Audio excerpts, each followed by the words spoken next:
Yo les amis, c'est Kazin, j'espère que vous allez bien. Et aujourd'hui, petite vidéo où j'ai sélectionné quelques petits messages que j'ai eu dans l'espace de mes vidéos et on va tout simplement discuter de ça ensemble. Je trouve que c'est plutôt sympa.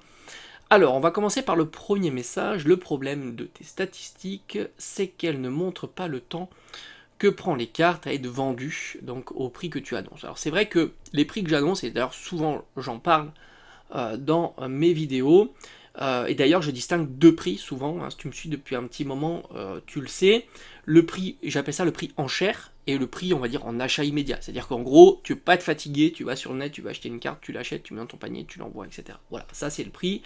Et après c'est vrai que le prix en chair, où là il y a une vraie volonté des gens à acheter certaines cartes. Et du coup, tu vois que c'est bien en dessous de l'achat immédiat.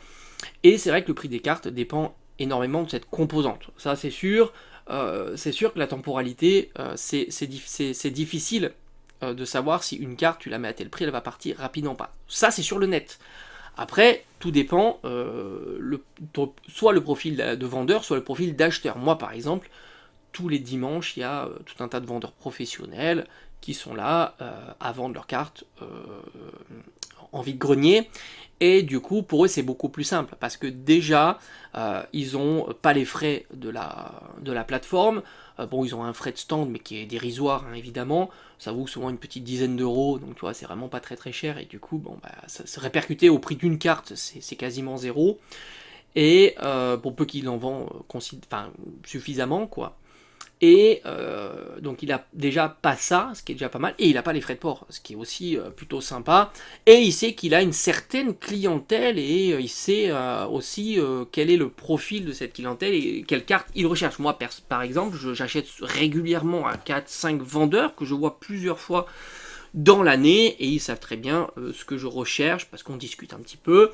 Par exemple, les petits shiny Paldea, dès qu'il y en a à prix à mon budget, ça veut dire c'est celles qui valent entre grosso modo 2-3 euros et 10 euros.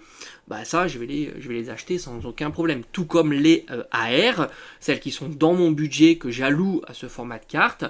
J'en ai rentré une il n'y a pas très longtemps, par exemple le Porygon Z, il faisait partie de ma liste, et ça je vais acheter aussi sans aucune difficulté. Donc ça dépend aussi ce côté-là. Donc il y a différents paramètres. Après évidemment sur internet, le plus gros problème, surtout si tu as peu de cartes à revendre, ça va être évidemment les frais de port. Ça c'est clair que les frais de port c'est très compliqué, sans compter que tu vas devoir, moi c'est vrai que ça me stresse toujours d'acheter des cartes sur internet parce que tu sais jamais si elle va être suffisamment bien protégée par rapport au trajet, etc. Donc c'est vrai que c'est pour ça que j'en achète de moins en moins d'ailleurs, et je préfère, parce que par chez moi il y en a beaucoup, aller sur des vendeurs qui proposent donc des ventes sur les marchés ou sur les brocantes ou en convention.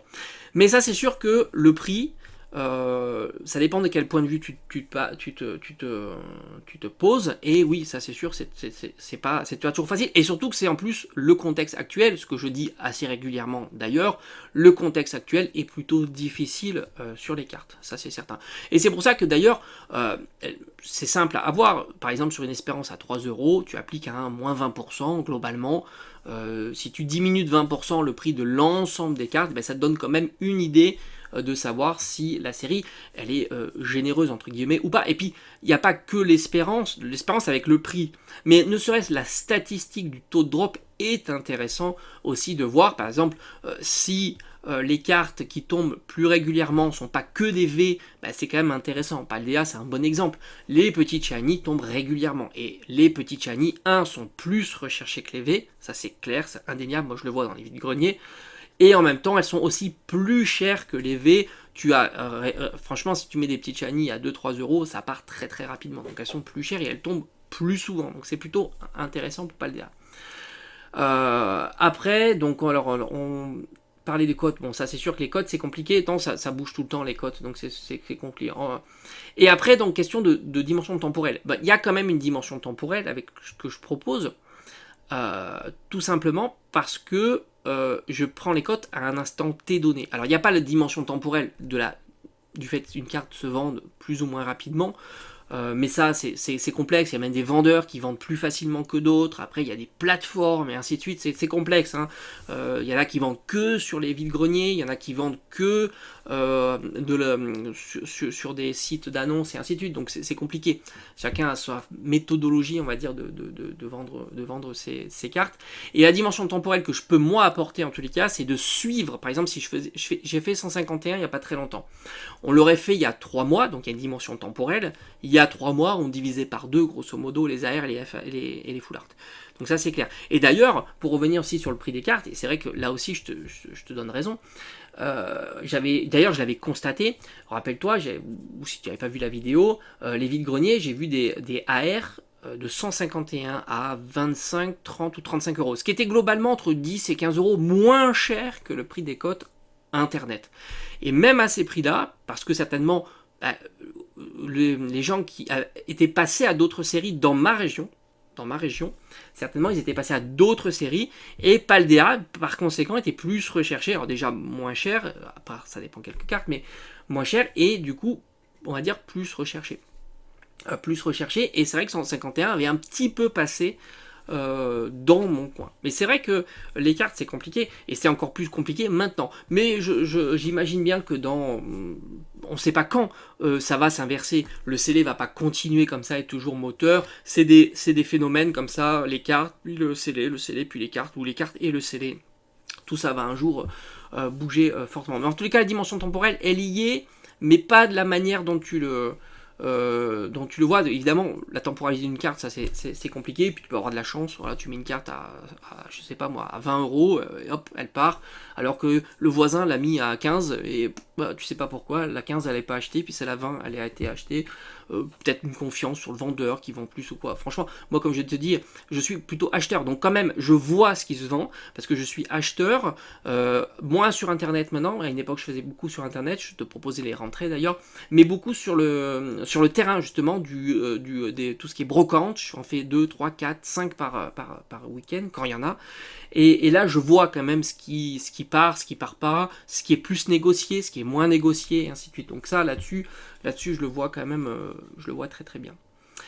Alors, pour ça, c'est un message sur Paldea. Le gros problème des cartes, c'est les cartes ne valent rien, donc tu as 3 SR. Donc, évidemment, 3 SR qui valent. Ça, c'est vrai et pas vrai non plus, parce que il y a les 3 SR, c'est les plus grosses. Je suppose que ce dont tu parles, ça doit être le Dracofeu, le Gardevoir et Mew. Mais il y a aussi les SR dresseurs. Alors, elles sont moins recherchées, et c'est pour ça que les prix sont plus bas. Mais ce qui est intéressant aussi, c'est qu'il y en a pour tous les budgets. Il y en a qui ne veulent pas mettre 50, 60 ou 100 euros dans une carte, et qui préfèrent mettre 10, 20 ou 25 euros dans une carte. Et du coup, ils vont aller acheter les SAR dresseurs. Moi, c'est mon cas, par exemple. J'avais acheté Pagna, par exemple, en vide-grenier, et si je trouve une SAR, et si je trouve Pagna, d'ailleurs, avec Noctali, de Destinée de Paldea, en vide-grenier, j'irai l'acheter. Évidemment, au prix internet, il n'y a pas de souci. Ah, je crois qu'elle vaut une petite vingtaine d'euros. Donc, il y a quand même d'autres cartes qui valent quelque chose. Alors, évidemment, c'est pas au même niveau, parce que, justement, la popularité est moins bonne, donc elle touche moins de personnes, ce qui explique le prix. Mais il y a quand même d'autres cartes, et c'est ça qui est satisfaisant aussi dans ces séries-là, c'est-à-dire que tu vas toucher plein de personnes, à tous les budgets différents. Après, certaines personnes préfèrent acheter moins de cartes, et avoir des cartes de plus grande valeur. Ça aussi, c'est très très bien. C'est ce qui permet justement d'avoir ces 3 SAR qui valent, je sais pas, 80, 100, puis 200 euros. Et après, le Pikachu Shiny. Alors, il n'y a pas que le Pikachu Shiny, et c'est la même logique que les SR Dresseurs, c'est-à-dire que le Pikachu Shiny, ça fait partie, c'est la top 1 des petits Shiny, un petit peu comme on avait eu sur Destinée Radieuse, je crois que c'était Suicune, et Destinée Occulte, je crois qu'on avait certainement Salamèche, Reptincelle et Voli, je crois de mémoire c'était ça. C'était les grosses petites shiny, autant te dire. Mais il y en a d'autres aussi, t'as le Salamèche, le Reptincelle, ces petites shiny qui valent 20, 30 euros là aussi. Et il y a aussi de la demande sur ce genre de petites cartes, où c'est pareil, il y a une question de budget, il y en a qui veulent pas mettre sur des formats comme ça, trop non plus, et qui préfèrent, alors c'est pareil, il y en a qui préfèrent en avoir moins, et de plus grosse valeur, il y en a qui préfèrent en avoir un petit peu plus, et de valeur un petit peu moins bonne. Mais si tu t'aperçois que les petits shiny, déjà, Elles sont recherchées, moi je t'assure qu'en vide-grenier en tous les cas, il y a de la demande, il y a vraiment de la demande sur les petites shiny, tu le vois. Et d'autant si elles sont en dessous de 10 euros. D'autant si elles sont en dessous de 10 euros. Et bah après, c'est toujours pareil, hein, tu cibles moins de personnes. Moi, j'ai vu du Dracofeu alternatif. J'ai même vu en vide-grenier, j'en ai dit souvent, c'était le. Je crois que c'était Elector de chez. Non, c'était. Oui, je crois que c'était ça. Elector de. Enfin, un des oiseaux légendaires. Non, pas de Sulfura. Donc, ouais, je pense que c'était le Elector de Reine de Glace. Et il était, je crois, même pas à 100 euros. Mais 100 euros étant un budget qui... Pourtant, ceux qui viennent en vide-grenier, encore une fois, ils ont le budget, ils savent très bien qu'ils peuvent tomber sur des gros lots, donc ils ont plusieurs centaines d'euros sur eux. C'est des habitués hein, qui vont régulièrement, on les croise tout le temps, hein, les mêmes, hein, moi aussi. Et il y avait moins, il y en a qui préféraient dépenser 100 ou 200 euros sur le stand, avoir plus de cartes plutôt que d'acheter une grosse carte. Elle était magnifique, hein, cette alternative qui pourtant est très compliquée à se faire tomber. Reine de Glace est une tannée à faire tomber. Qui plus est, elle était certainement là aussi négociable. Je connais bien le vendeur, donc c'est quelqu'un qui est très très sympa. Donc surtout si tu prends 2-3 autres cartes, etc. Mais voilà, ça touche tout un tas d'acheteurs. Et c'est ça qui est intéressant dans toutes ces séries-là, c'est que tu as rarement des cartes qui valent vraiment rien, qui intéressent personne. Donc après, évidemment, pour les obtenir, ça c'est clair. Si tu fais de l'ouverture, c'est horrible. Il faut ouvrir des milliers de boosters, ça c'est vrai. Pikachu Shiny, moi je pense qu'ils ne sont pas printés plus que les autres, mais même une chance sur 500, sur 600, ça doit être sa cote. Qui est tout un tas de petites shiny, c'est pareil, mais une chance sur 500, une chance sur 600, c'est pas parce que tu ouvres 1000 boosters que tu vas te l'assurer à tous les coups. Ça, c'est évident. C'est aussi toi et ta chance. Évidemment, 1000 boosters, tu as plus de chances de l'ouvrir, de l'avoir, mais malheureusement, si tu fais partie des 5 ou 10%, voire 15% à 1000 boosters, bah, tu fais partie des 15, voilà, entre 5 et 15% de gens qui ne l'auront pas en ouvrant 1000 boosters. Ça arrive. Et à contrario, il y en a qui vont ouvrir 100 boosters et qui vont en faire tomber 2 ou 3. Ça aussi, ça arrive. Moi, j'ai fait tomber 4 Dracofeu VMAX. Ça a été ma plus belle réussite. 4 Dracofeu VMAX sur Ténèbres embrasées en peut-être 50 boosters. Voilà, ça a été ma plus belle réussite. Et ma probabilité d'avoir 4 Dracofeu, ça doit être même pas de 1%, même pas de 1 dixième de pourcent. Voilà, c'est comme ça. Pratiquement, j'avais les numéros du loto, quoi. Mais c'était des cartes Pokémon. Alors, après... Donc je pense qu'il y a beaucoup d'autres petits... Il n'y a pas que le Pikachu Shiny, il y a d'autres petits Shiny, tu as les Ronflex qui valent 5, 10, 15, 20 euros, etc. Moi-même j'ai acheté le Tarsal, etc. Moi c'est des petites cartes que j'aime beaucoup, entre 5 et 10 euros, je me régale. Donc c'est absolument pas rentable d'ouvrir, bah ça on est d'accord, à moins que tu fasses la méthodologie que j'ai fait aussi par le passé, c'est-à-dire que tu attends les soldes, tu peux avoir des displays à 90, 100 euros, et encore même là t'es perdant, mais disons que entre le plaisir d'ouvrir et les cartes que tu vas ouvrir, t'es perdant, mais quasiment pas quoi.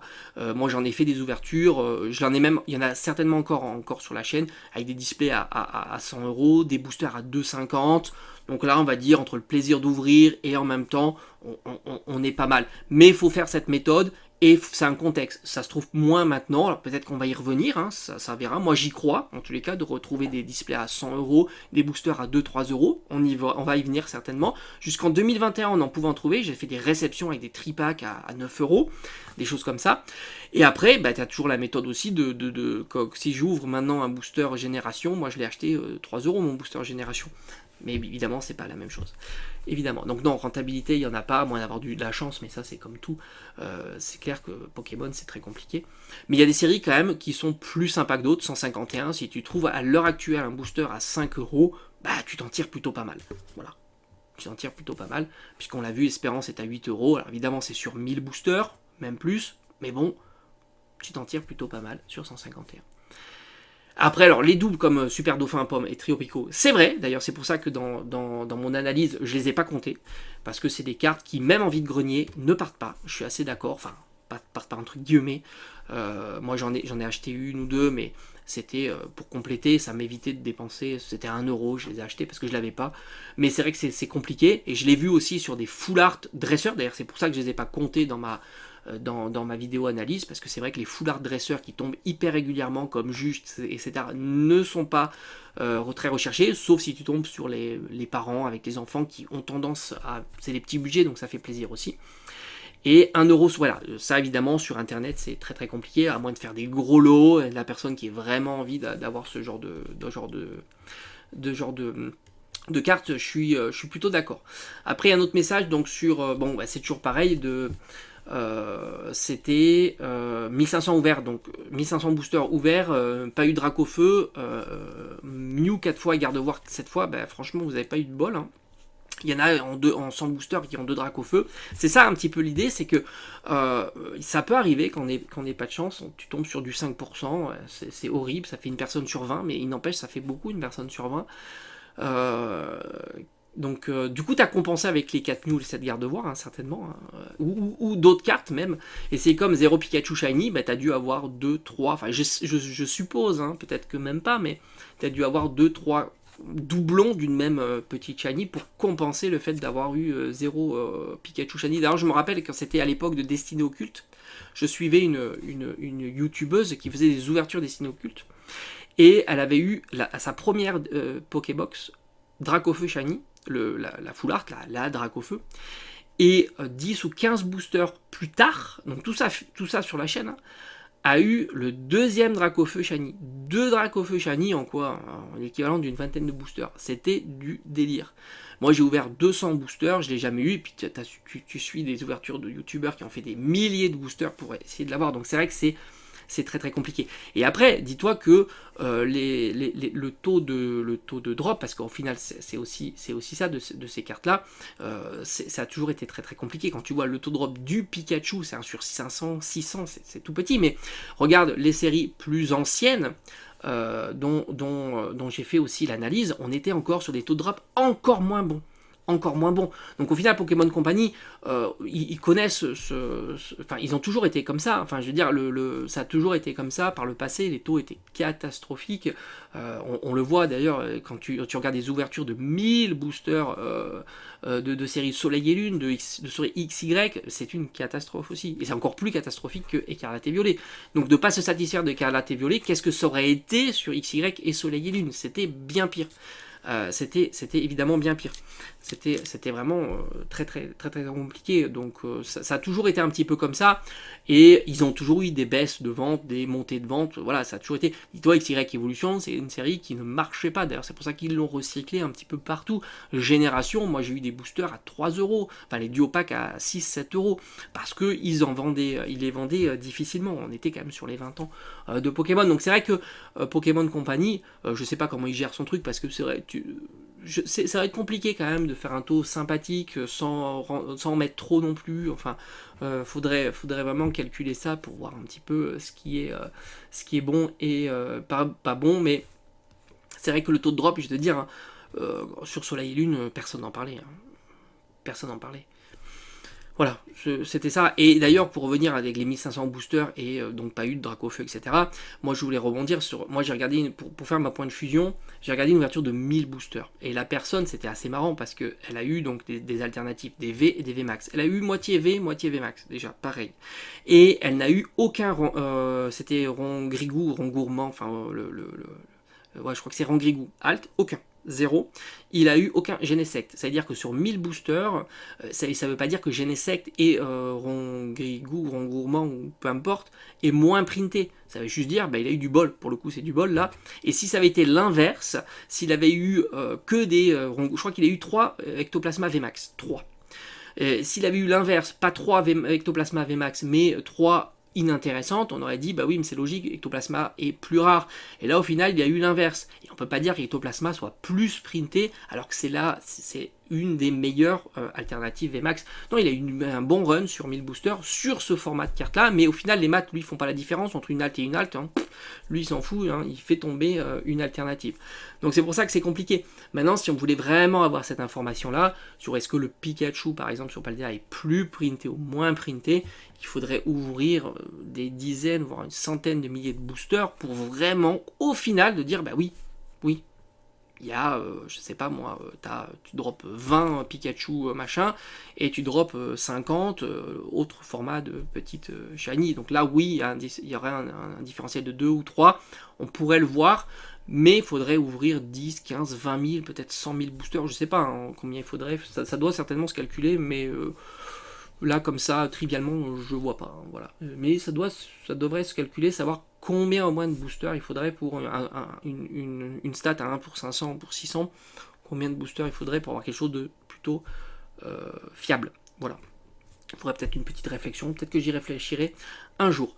Donc voilà. Donc c'est vrai que après, chacun est libre de penser ce qu'il veut, penser que des cartes qui sont moins printées que d'autres. Moi, c'est pas ce que je pense, de par mon expérience d'ouverture déjà, avec mes dracs au feu, l'expérience de vidéos que j'ai pu voir, par exemple, Point de Fusion, hein, pour moi c'est un bon exemple, il y a 1000 boosters, c'est beaucoup, et tu as le tirage de rêve, hein, 3 ectoplasmas, il y a le Mentali qui tombe, en V, je crois, alors je me souviens plus, mais en V c'était pas mal, il n'y avait pas le Genesect, pas le Rongrigou, Rongourmand ou que sais-je. Donc là, il avait vraiment fait un beau tirage. Et à contrario, je crois que sur Evo Céleste, il n'avait pas eu un très très bon tirage, tu vois. Voilà, ça semble être en tous les cas plutôt à l'intérieur. C'est pour ça aussi que la display, j'estime que il n'y ait pas de quota non plus, parce que là aussi, en regardant des ouvertures, j'ai vu des displays, même sur épée et bouclier, style Star étincelante ou autre, catastrophique. Voilà, je pense avoir fait le tour du sujet, mais en tous les cas, c'est passionnant, évidemment. Allez, je te dis à bientôt.